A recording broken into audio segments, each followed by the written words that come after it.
Bonjour à toutes et à tous et bienvenue dans ce nouvel épisode du Board. Dans ce nouvel épisode du Board, j'accueille un nouvel expert à mon micro, Stéphane Couchou. Bonjour Stéphane. Bonjour Flavie. Merci beaucoup d'avoir accepté mon invitation depuis Marseille où tu te trouves. C'est bien ça? Oui, sous le beau soleil marseillais, voilà, un automne qui n'en finit pas, et tant mieux.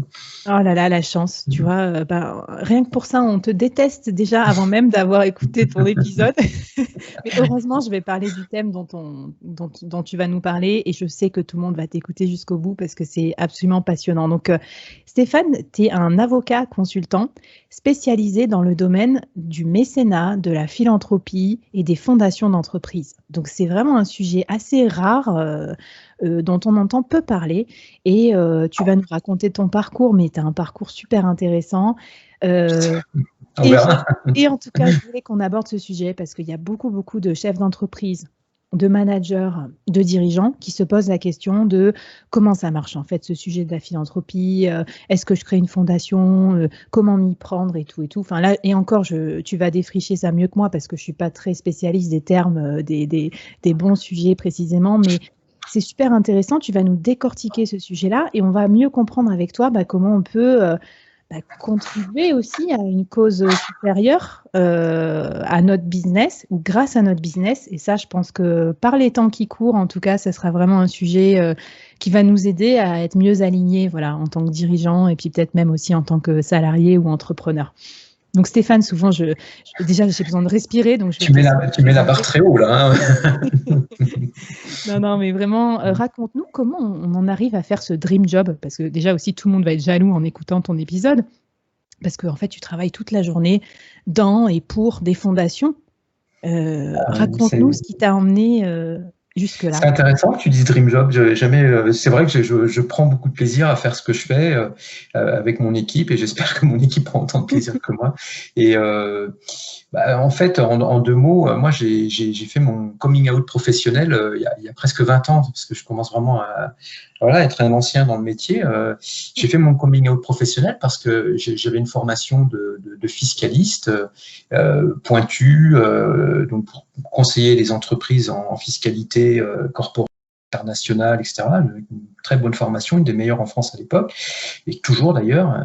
Voilà, assez vite, c'est intéressant que tu parles d'alignement, puisque ce terme revient souvent d'ailleurs dans les interviews que j'ai pu voir de ton magnifique podcast Board.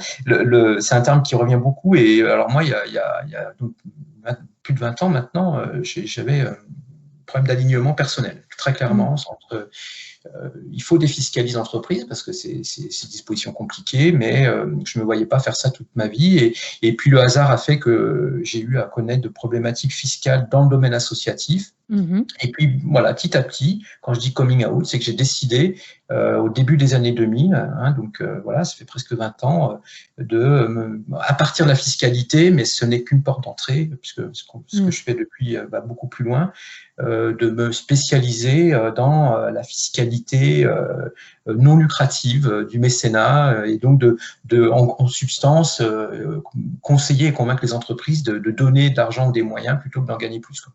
Mais au final, ils en gagneront plus, mais différemment. Voilà, Non, donc mais c'est un peu compliqué. c'est génial, je te remercie pour cette belle vulgarisation. C'est aussi l'objet. Et, tu vois, je reçois des experts, en 30 minutes, ils nous donnent l'essentiel à retenir. Et puis finalement, ça m'a fait rire parce qu'évidemment, si j'avais commencé l'épisode en parlant de fiscalité, je suis pas sûre que tout le monde aurait, Oui, non, aurait accroché ou aurait dit dream job. Donc, c'est pour ça que je parlais finalement de la finalité de ces outils.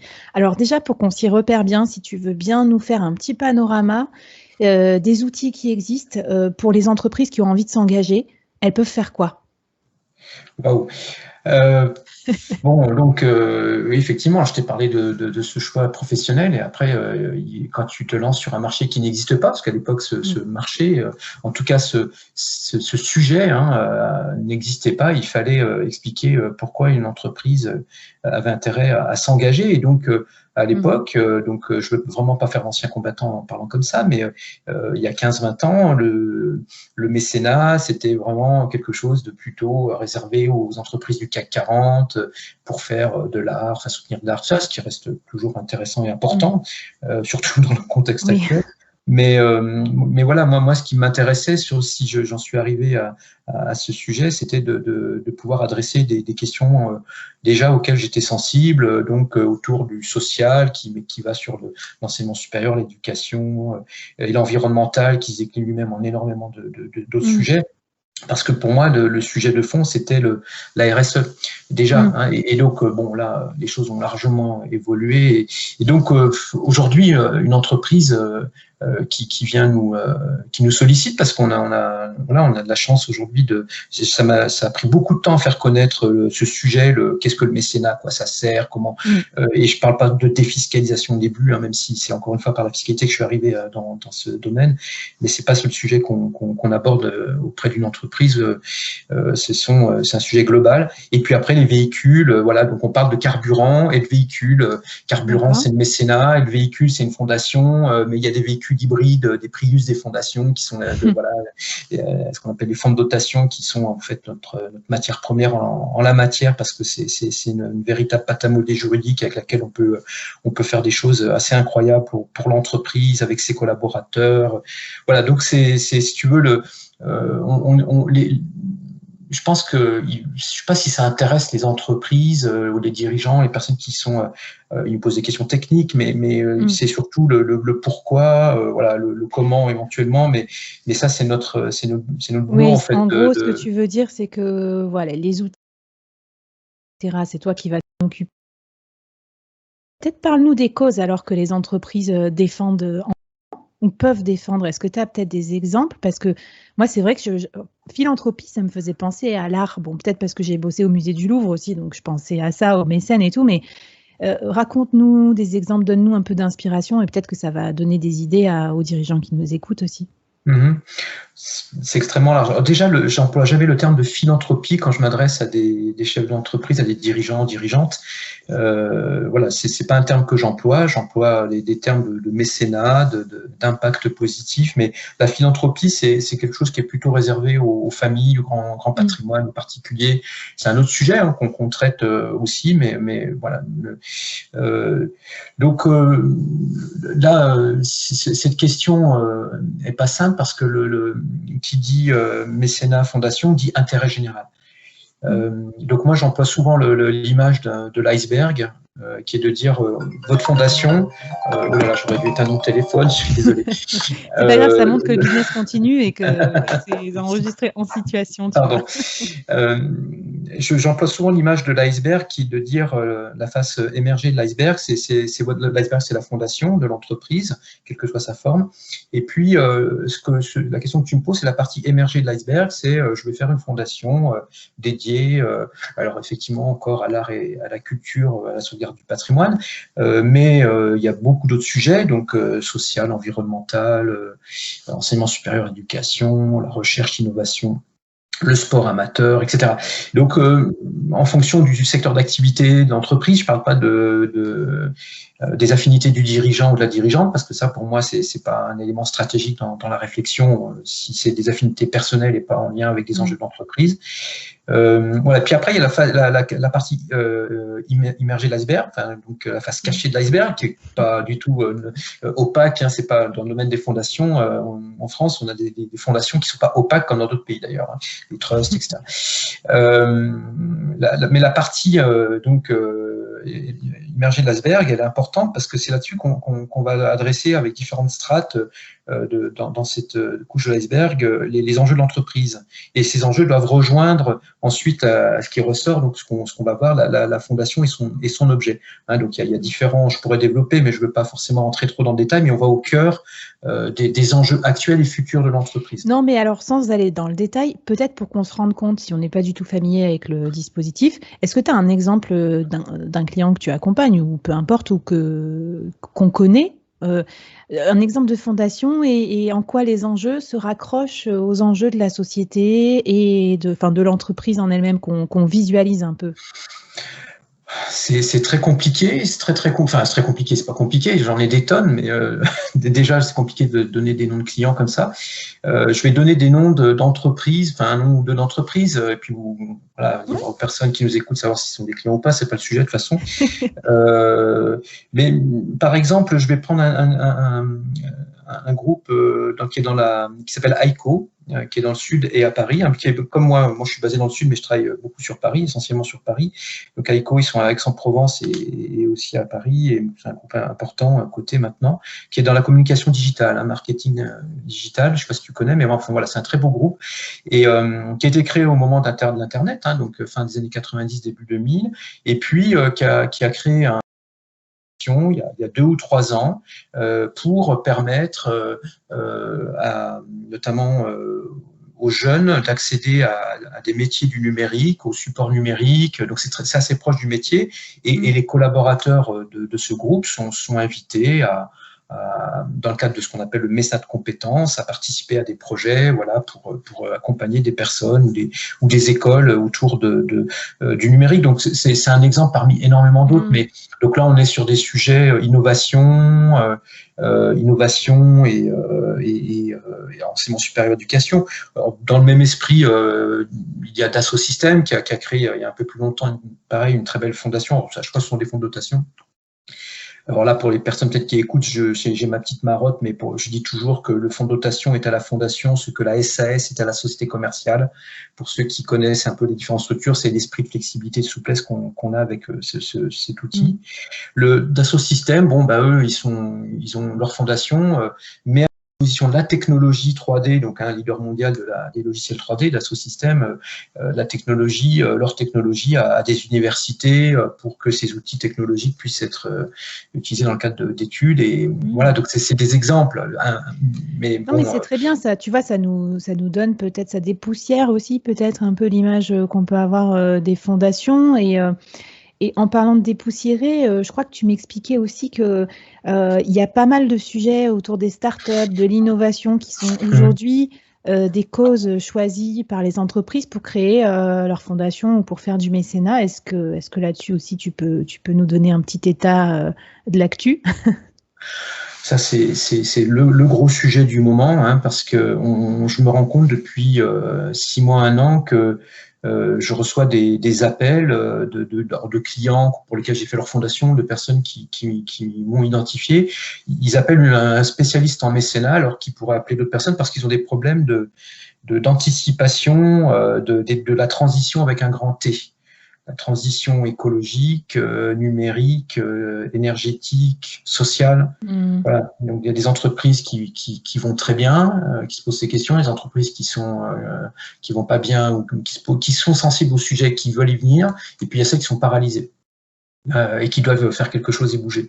Et c'est étonnant parce que ils appellent quelqu'un fait du mécénat des fondations pour traiter des questions stratégiques sur la pérennité même de l'entreprise, quoi. Donc l'un, ça va être pour calculer, savoir comment on peut fédérer ses clients et fournisseurs à l'échelle internationale pour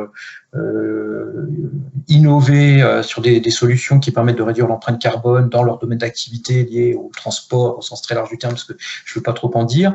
L'autre, ça va être dans le domaine des médicaments, de savoir si le business model, il faut le revoir en étant sur certains pays positionnés autrement. Et donc, la porte d'entrée, c'est est-ce que et comment, en tant qu'expert du mécénat, Fondation, vous pouvez nous aider à mettre en place un outil. Alors, le mécénat, c'est pas la réponse à tout. Ça va être un aspect du sujet qu'on va traiter, mais on va réfléchir à ce qu'on appelle, ce qui n'est pas nouveau, une start-up studio dans certains cas. Donc, l'idée, c'est de rassembler, de mettre en commun des compétences d'une ou plusieurs entreprises. Et donc, AICO, c'est intéressant parce qu'ils ont justement, en complément de leur fondation, lancé, c'est officiel, une start-up studio. Alors, c'est un autre exemple que je donne pour permettre à leurs collaborateurs, pour éviter la fuite des cerveaux, pour les fidéliser, leur donner envie, parce qu'il y a peut-être aussi une routine dans leur métier, comme dans beaucoup, dire si vous avez un projet,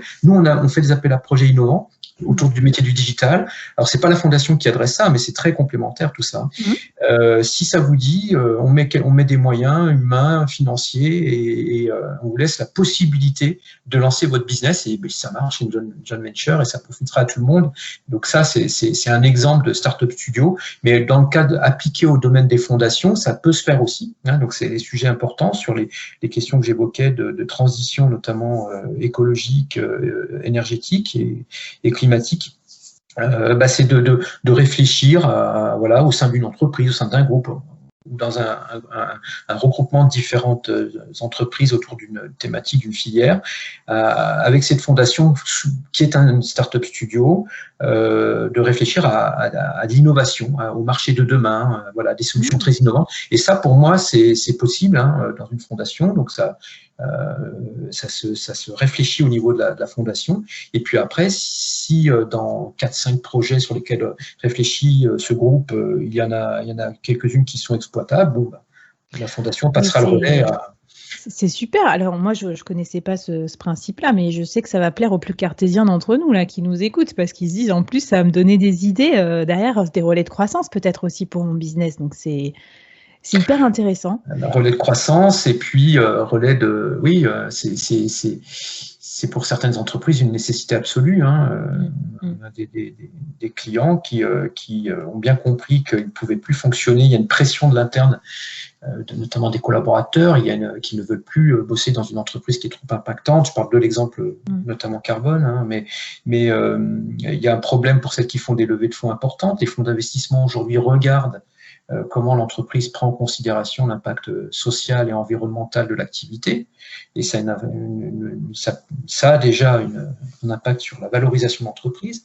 Donc, c'est ce qui les amène aussi à s'intéresser à ces questions, notamment sous l'angle du mécénat, parce que le mécénat, c'est un élément qui n'est pas suffisant pour qu'une entreprise soit à impact dit positif, puisqu'aujourd'hui, la loi, en plus, a évolué et oblige toute entreprise, quelle que soit sa forme et sa taille surtout, à prendre en considération dans son core business les enjeux socio-environnementaux. Donc, c'est une révolution qui s'est passée il y a 1 an et demi, en France en plus.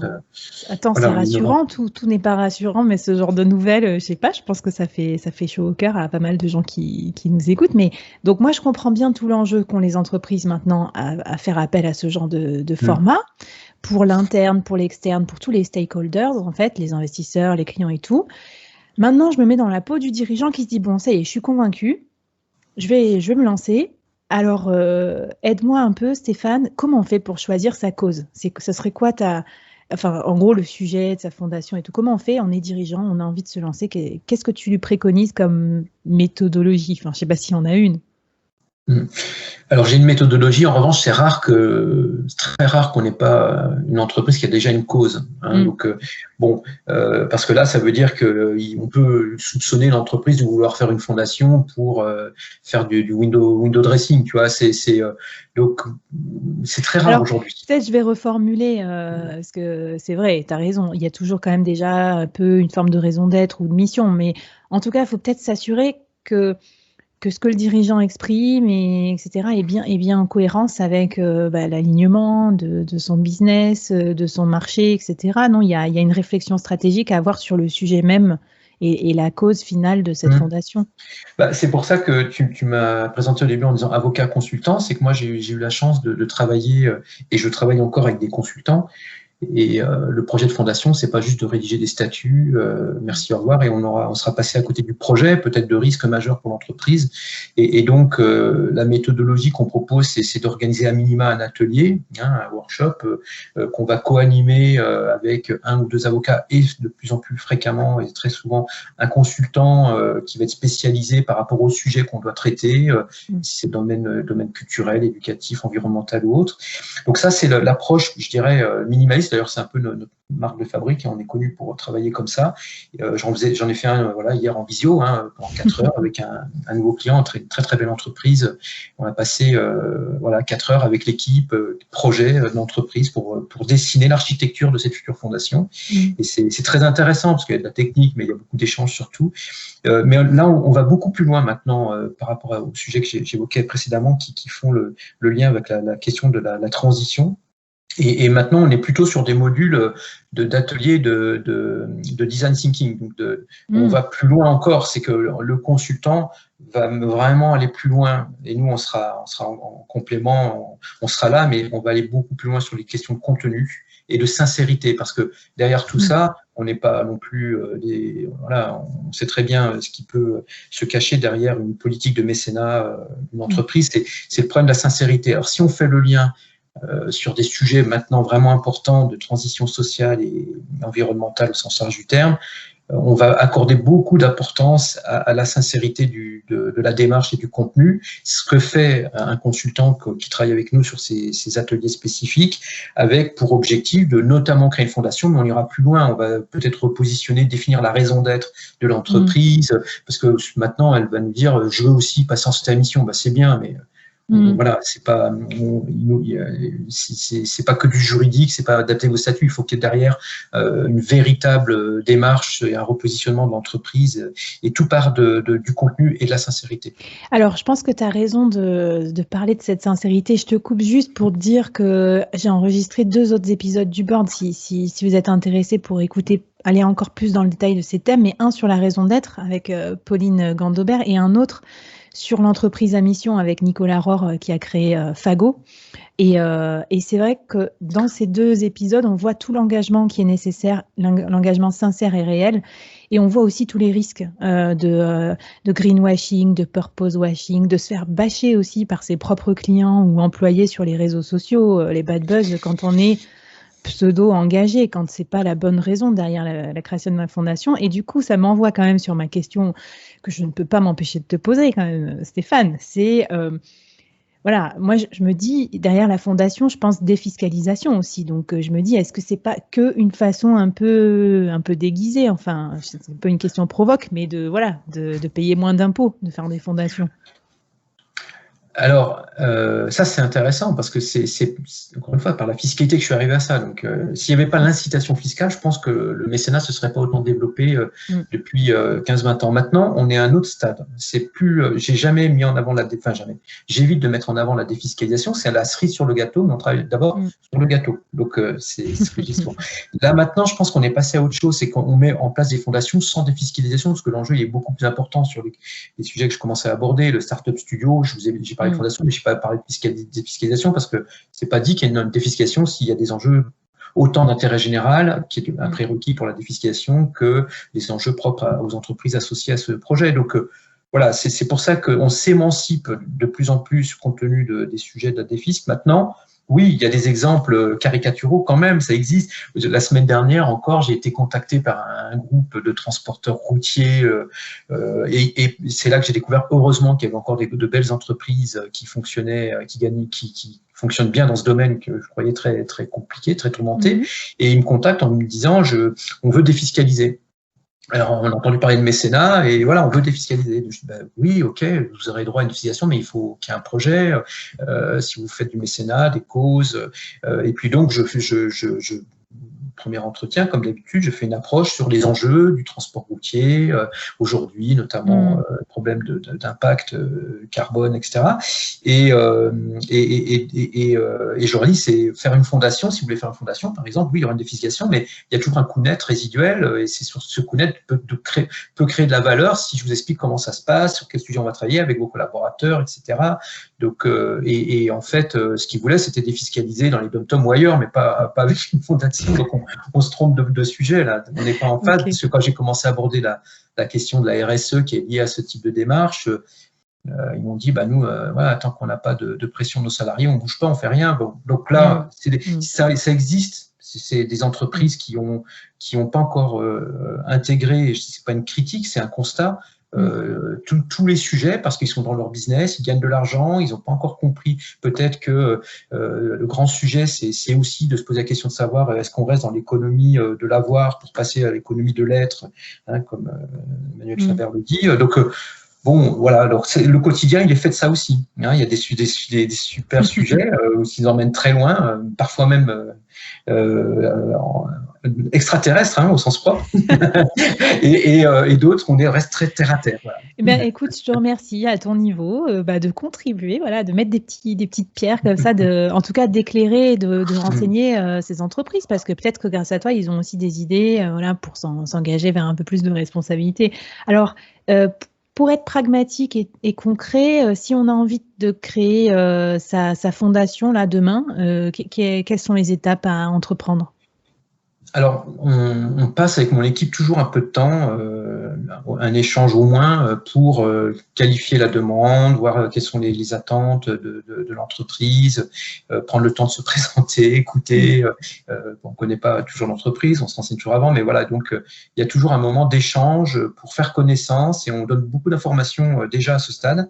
Et on n'a pas peur de partager de l'info parce qu'on sait que si on veut convaincre l'entreprise de l'intérêt de la démarche et de travailler avec nous, on est un peu en open source au début, dès le début, sur la partie, encore une fois, on préfère aborder les sujets de fond en atelier, comme je disais, et évacuer en amont les questions, vous savez ce qu'est une fondation, les différentes formes, les sujets techniques, voilà, pour être sûr qu'on a le même niveau de langage, de connaissance du sujet à peu près, hein, pour pouvoir ensuite aborder la question de fond. Donc, une fois qu'on a passé cette étape préliminaire qui est plus ou moins longue de prise de connaissance du client et de son projet, on propose notre démarche habituelle d'atelier, donc building workshop ou de design thinking selon le curseur sur lequel se positionne le sujet. Donc, un projet de fondation en lien essentiellement avec des questions RSE ou pas, enfin en tout cas des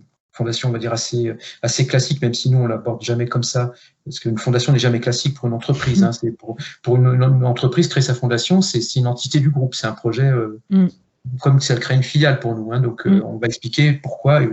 Et quand on a pris le temps en atelier d'expliquer l'intérêt de cette fondation pour l'entreprise, à différents niveaux, et en particulier auprès des salariés, pour les fidéliser, leur donner envie de rester, leur donner envie d'aller plus loin. Voilà, donc il y a bien sûr des outils assez connus pour ça. L'entreprise va être très intéressée et va parfois donner même des moyens plus importants à son projet que ce qu'elle avait imaginé au départ. Voilà, donc je ne sais pas si j'ai répondu. Alors bon, c'est très ça, la valeur ajoutée de notre service, de notre conseil, quand on accompagne un client, c'est à ce moment fort qui est l'atelier. On concentre la concentration de nos clients, enfin, on concentre l'attention de nos clients, pardon, sur cette demi-journée ou cette journée qu'on a préparée en amont, hein, il y a un travail en amont, mais voilà, on leur demande juste ça, ça dépend de la taille d'entreprise, hein, les participants à cet atelier, mais c'est là que se situe la valeur ajoutée de notre service, parce qu'après, faire les statuts, hier, le client, on a fait l'atelier de 4 heures, j'ai des éléments aujourd'hui, donc 24 heures après, je vous envoie les statuts, puisque l'atelier a servi à construire l'architecture et donc c'est important par rapport à la valeur d'un service de savoir que c'est le travail collaboratif qui pour nous représente 80% de la mission, hein, c'est d'accompagnement projet qu'on fait là, à ce stade. Et ensuite, on crée la structure. C'est bien, en fait, finalement, je sais pas, je pensais que c'était un sujet assez formel, juridique et tout, et on voit que ça a des racines bien plus profondes que ça, et ça questionne toute la stratégie du dirigeant, et aussi ça lui permet peut-être de faire un projet fédérateur avec ses équipes, ce qui, par les temps qui courent, je pense, sera pas inutile pour plein d'équipes. Donc c'est bien, ça nous donne des idées. Et, non, mais pardon de t'interrompre, mais c'est le droit, c'est pas une fin en soi, c'est un outil au service de quelque chose. Là, moi, je l'utilise au service de ce sujet, mais c'est au final, il y a toujours du droit. Hein. On va faire les statuts, on va la créer, on reste des avocats, mais voilà, on a travaillé différemment que ce qu'on peut attendre parfois d'un avocat et sur des sujets qui vont au-delà de la simple mise en place d'une fondation. Bon, mais très intéressant. Et pour clôturer un peu cet échange sur vraiment les fondations et tout à proprement parler, est-ce que tu aurais un petit défi à lancer aux dirigeants, aux entrepreneurs qui nous écoutent? Un défi, si on s'adresse à des dirigeants, dirigeantes, c'est très compliqué en question, mais je dirais c'est quel est votre prochain grand projet? Voilà, est-ce que vous avez, chaque entreprise a ses propres contraintes, mais c'est quoi votre prochain grand projet? Voilà. Et là, on peut engager une discussion, c'est quoi un grand projet? Voilà. Est-ce que c'est gagner plus d'argent encore? Est-ce que c'est avoir plus de pouvoir? Voilà. Ou est-ce que c'est autre chose? Voilà. Et donc, c'est pas un conseil, c'est un sujet qu'on aborde souvent avec nos clients. quand ils viennent nous voir ou quand on échange comme on le fait en ce moment. C'est un peu c'est un exemple d'approche possible et puis ça interpelle. Voilà. Bah écoute, c'est bien, je crois que c'est pas inutile.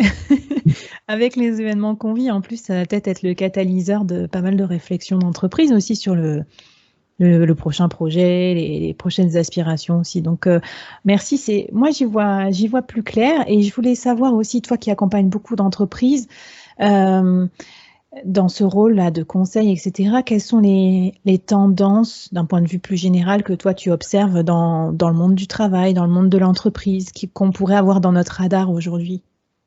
Ah bah je l'ai déjà dit à plusieurs reprises, hein, c'est la transition. Il y a une prise de conscience très très forte. Enfin, je suis depuis environ 2 ans. Alors, en plus, bien sûr, la crise sanitaire actuelle amplifie beaucoup de choses positivement et négativement, mais il ne se passe pas une journée sans qu'on n'ait pas un projet, une demande, un sujet qui tourne autour de cette question, notamment de transition écologique, climatique et énergétique. Donc je voudrais moi systématiquement y ajouter une transition sociale, parce que les entreprises qui vont pas bien, là, pour amortir le choc, il y a peut-être aussi des idées d'innovation sociale à apporter pour le temps que ça aille mieux, ou que celles qui vont bien puissent aussi s'intéresser à celles qui vont moins bien, l'entreprise. Donc voilà, mais pour moi là, c'est une lame de fond là, le sujet, c'est une lame de fond. Il y a une réelle prise de conscience depuis environ 1 an et demi, 2 ans pour moi, par rapport à mon travail. Hein,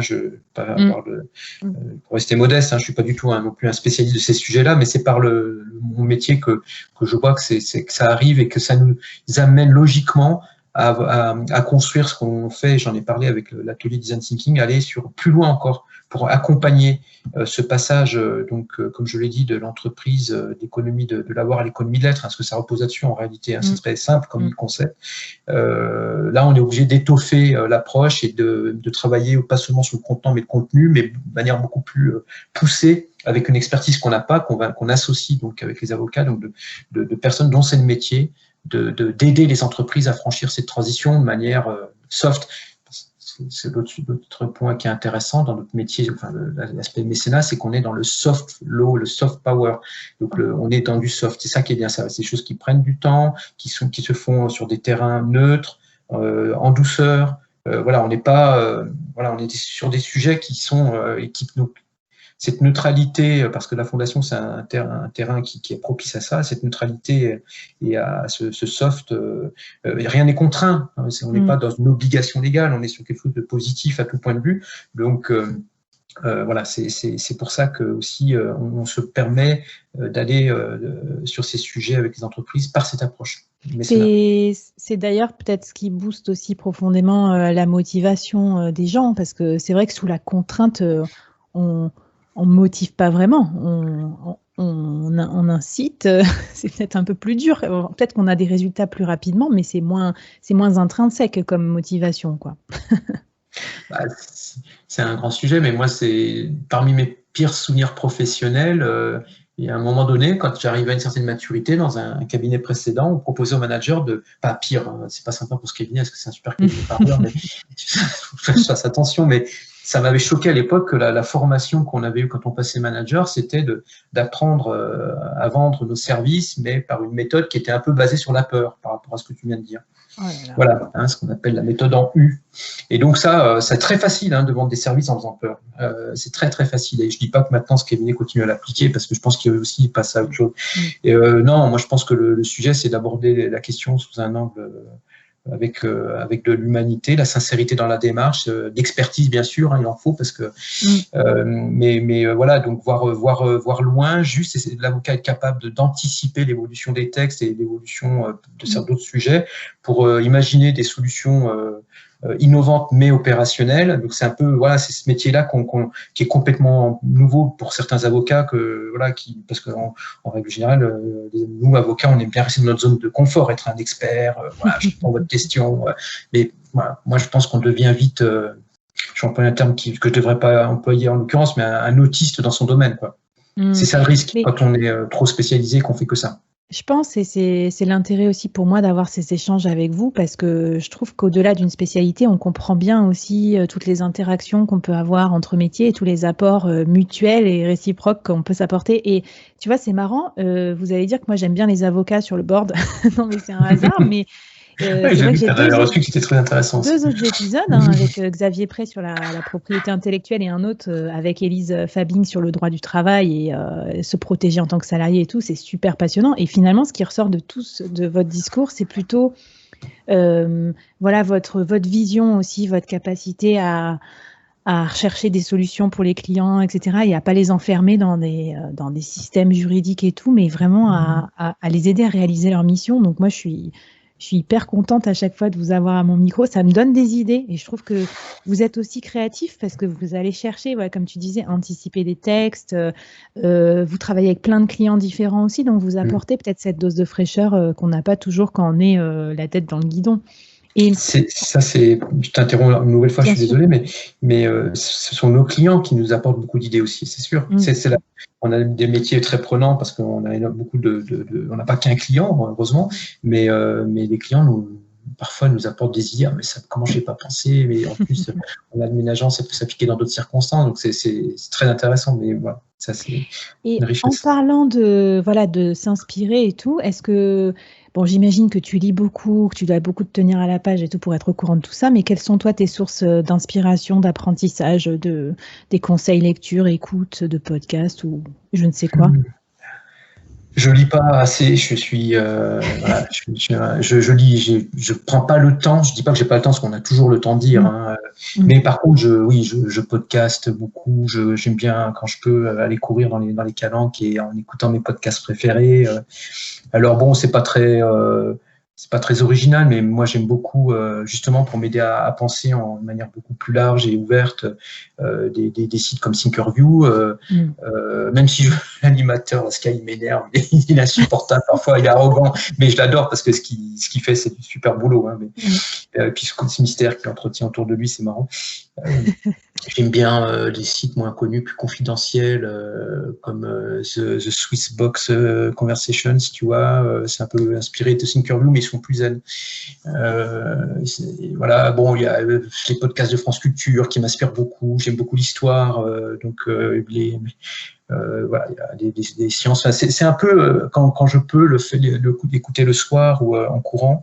Je me dis toujours, je fais un peu mes humanités, tu vois. Je prends des infos dans d'autres disciplines parce que tout se recoupe en réalité. Et Mm. voilà, en lecture, tu vois, moi j'aime beaucoup ça va de l'histoire justement, de bouquins historiques, parce qu'il faut toujours se rappeler l'histoire avec un grand H et la petite histoire, notre histoire personnelle d'où on vient, parce que voilà, moi je suis dans le sud, je travaille à Paris, mais j'ai des racines ailleurs, donc et ce racines sociales aussi. Il faut se souvenir comment on s'est construit pour ne jamais oublier, pas être déconnecté de sujets qui me paraissent importants après.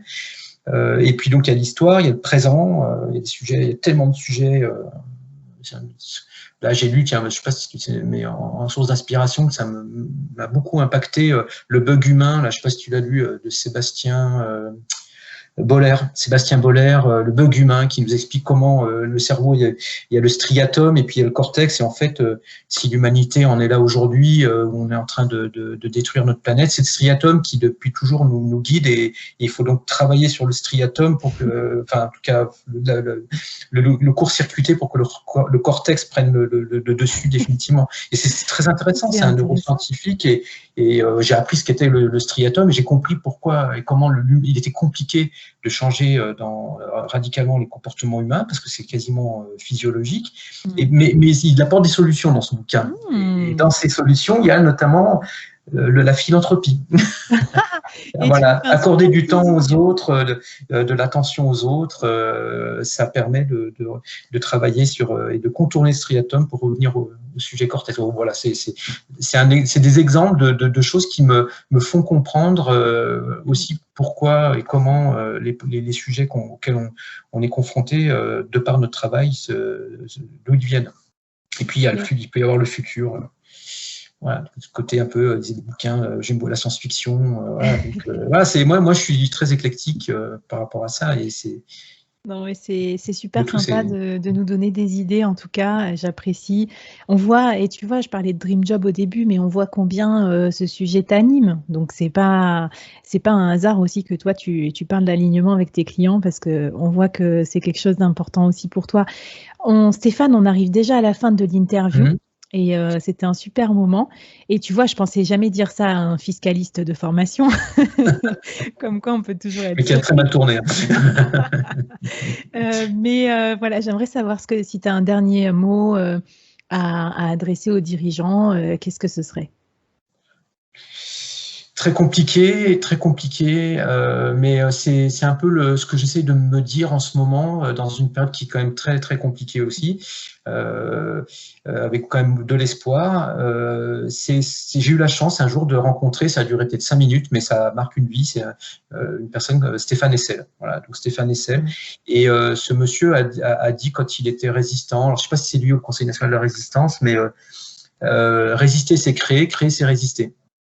Et moi, je trouve que ça s'applique à tout le monde, déjà en ce qui me concerne en premier lieu, mais tout le monde devrait avoir ça à l'esprit, c'est résister, parce qu'on est dans une période où il faut tenir, et puis peut-être aussi même résister à des choses qui doivent nous interpeller. Alors ça, c'est des choix très personnels après. Et puis cette résistance n'est pas un poids mort, c'est quelque chose qui nous permet de repartir et de créer quelque chose de positif. Et je pense qu'aujourd'hui, on est dans une situation compliquée, et cette citation de Stéphane Hessel me convient parfaitement. Super. Écoute, je ne sais pas comment conclure après les mots de ce grand homme. Tu me vois toute intimidée. Mais en tout cas, je voulais prendre le temps de te remercier.